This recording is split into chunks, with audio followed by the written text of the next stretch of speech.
Hi అండి. Hello, అందరూ బాగున్నారా? నేను బాగున్నాను. మీరు బాగుండాలని కోరుకుంటున్నాను. చాలా రోజుల తర్వాత లాంగ్ వీడియోతో వచ్చానండి. మసాలా వంకాయ కర్రీ. నా ఛానల్ పేరు ఇట్స్ మీ పింకీ. కాస్త సపోర్ట్ చేయండి ప్లీజ్ అండి. ప్రాసెస్కి వెళ్దాం రండిగా.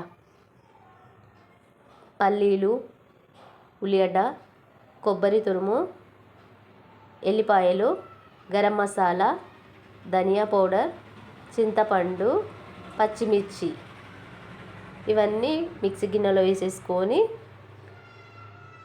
నేను 3 స్పూన్ల కారం వేసుకుంటానండి.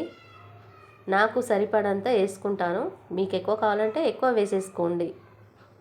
నాకు మాత్రం 3 స్పూన్లు సరిపోతుందండి. 1 స్పూను పసుపు,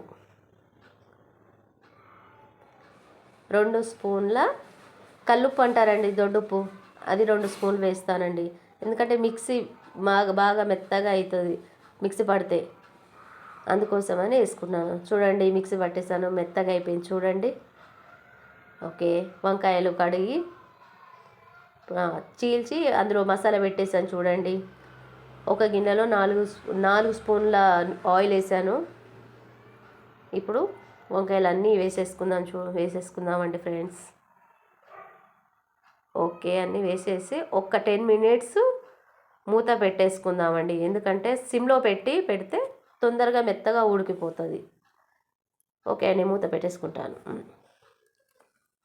చూడండి, ఆ మసాలా అనేది వాటర్లో కలిపి పోసానండి చిక్కగా. ఓకే, చూడండి ఆయిల్ మొత్తం పైకి ఎలా తేలిందో చూడండి. ఓకే, వంకాయ కర్రీ అయిందండి. ఇక ఎమ్మిగా ఉండే వంకాయ కర్రీ రెడీ. అందులో కాస్త కొత్తిమీర వేసామంటే సూపర్ అండి, ఇక సూపర్. కాస్త లైక్ చేయండి ప్లీజ్, సబ్స్క్రైబ్ చేసుకోండి, సపోర్ట్ చేయండి ప్లీజ్ అండి, సపోర్ట్ చేయండి నా ఛానల్ని. చూడండి, ఎమ్మిగా ఉండే వంకాయ రెడీ. అది చూస్తేనే నోరు ఊరిపోతుంది అబ్బా నాకైతే. చూడండి, వంకాయ కూడా మెత్తగా ఉడికింది చూడండి. Okay, super.